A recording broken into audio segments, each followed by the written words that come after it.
Welcome back. সামনেই আমার দিদির বিয়ে, তো তাই সেই কারণে আমার মামা আমার দিদিকে আইবুড়ো ভাত খাওয়াবে। আর এটা আমার দিদির ষষ্ঠতম আইবুড়ো ভাত। তো এই আমাদের ব্রাইড, কিন্তু আমার দিদি মাস্ক ছাড়া কোথাও যায় না, তো ওকে মাস্ক ছাড়াই এখন দেখতে হবে। মামার বাড়ির উদ্দেশ্যে রওনা দিয়ে দিয়েছি, গাড়িতে উঠেই পড়েছি আমরা। তার সাথে সাথে তোমরাও বলো, তোমরাও এখনও সেই ছোট্টবেলার মতো কারা কারা মামার বাড়িকে মিস করো, কমেন্টে জানিও। যেখানেই একা একাই চলে যায় না কেন, মামার বাড়িতে যেন বাবা মা না গেলেই সত্যিই হয় না। আর এত বড় হয়ে গেলাম ভেবে ছোটবেলায় এসে একটু দুঃখী, তাই অন্য গাড়িতে এসে উঠে পড়েছি, কিন্তু গাড়িটি এখনও যাওয়ার নামই করছে না। কখন থেকে বলে যাচ্ছে যে যাব, কিন্তু আমাদের বসিয়েই রেখেছে। অবশেষে গাড়িটি স্টার্ট দিয়েছে অ্যান্ড আমরা অনেক বছর পর এই রাস্তায় ঢুকেছি। এই রাস্তায় ফার্স্ট ঢোকাতেই মুখে একটা হাসি চলে আসতো, না মামার বাড়ি যাচ্ছি। আর এখনও আমাদের দুজনের মধ্যে এই গল্প হচ্ছে যে এখানে এই দেখেছি, ওখানে সেই করতাম। এই গল্প করতে করতে আমরা ঘুরতে ঘুরতে অনেকটা রাস্তা পেরিয়ে প্রায় আমরা পৌঁছেই গিয়েছি। ফার্স্ট যেতেই তো জল থেকে শুরু হলো। দিদিকে এই শাড়িটা পরে কেমন লাগছে তোমরা কমেন্টে বলো। এই আমার দিদি, মাস্ক ছাড়া তোমরা দেখতেই পেয়ে গিয়েছো। আর এখানে যে আয়োজনগুলো হয়েছে সমস্ত কিছু আইবুড়ো ভাতের জন্যই হয়েছে। অল্প সময়ের মধ্যেই মামি অনেক কিছু আয়োজন করেছে আর খুব সুন্দর করে সাজিয়েওছে। ওদিকে তো মামি দিদিকে আশীর্বাদের জন্য সমস্ত কিছু জোগাড় করছিল। আর আপাতত মালাটা পরাচ্ছে, কারণ এরপরেই মামি আশীর্বাদটা করবে। মেয়েদের কাছে এটা সত্যিই খুব সুন্দর মুহূর্ত। এরপর থেকে সে আর কুমারী থাকবে না, বিবাহিত হয়ে যাবে। তার সাথে একটা মানুষ সবসময় থাকবে, তার লাইফ পার্টনার। এরপর থেকে তার জীবনের সাথে খুব গভীরভাবে আরেকটা মানুষ জড়িয়ে যাবে।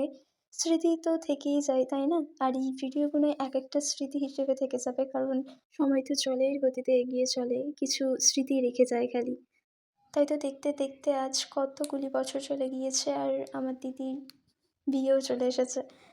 সো যত কিছু রিচুয়ালস থাকে সেগুলো মোটামুটি আমার মামি করছিলেন। আর হ্যাঁ, আরেকটা কথা, তো তোমাদের মধ্যে কারা কারা এখন এই সময়টাকে মিস করো তারা প্লিজ জানিও। কারণ বিবাহিত যারা হয়ে গিয়েছে তাদের প্রচণ্ডভাবে মনে পড়ে এই সময়টার কথা। এরপর আমার মামা এসেছে, আমার মামা দিদিকে আশীর্বাদ করছিল। আপাতত আশীর্বাদ পর্বই চলছে। আর নেক্সট ডের পরে আমার দিদি একটু খাওয়া দাওয়ার পর্বে ফিরে এলো। আমার দিদিকে আমি ছবি তোলার কথা বলছিলাম, সো সেই জন্য ও হেসে ফেলেছে।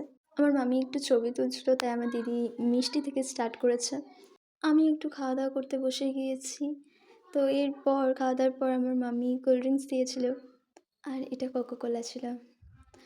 সো এটা আমার মামির মেয়ে। আর তোমাদেরকে জানানোই হয়নি, আমার দুটো মামা, আর এটা আমার বড় মামির মেয়ে। তো মামার বাড়ি থেকে এবার চলে যেতে হবে। এটা আমার বড় মামি, এটা আমার দিদি, আর এটাও আমার দিদি। সো আমরা বেরিয়ে পড়েছি। আর এটা আমার ছোটো মামি, যাদের বাড়িতে আমরা এসেছিলাম। দেন গাড়িতে উঠে পড়েছি, বাড়ির দিকে রওনা দিয়েছি। এই প্রথম মনে হয় দুজনে এসে কিছুক্ষণের জন্য থেকে আবার বাড়ি চলে যাচ্ছি। আর কতটা কি এনজয় করলাম না করলাম এই গল্প করতে করতে যাচ্ছিলাম। আর দুজন মানুষ থাকলে হয়তো আরও বেশি ভালো লাগতো, সেটা আমার দাদু দিদা। আনফর্চুনেটলি এখন আর তারা আমাদের মধ্যে নেই। ঈশ্বর তাদের ভালো রাখুক, যেখানেই থাকুক খুব ভালো থাকুক তারা। আমরা বাড়ির দিকে ফিরছিলাম, আর গাড়ির রাস্তায় আমার দিদি আমাকে শক্ত করে ধরেছে কোথায় ভিডিও করতে করতে আমি গাড়ির নিচে না চলে যাই। প্রচণ্ড টায়ার্ড লাগছে, গিয়ে বাড়িতে গিয়েই বিছানার সাথে সাক্ষাৎ করে নিতে হবে।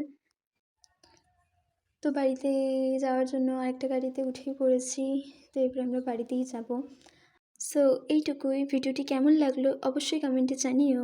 I wish always bless us. Bye bye হানিস।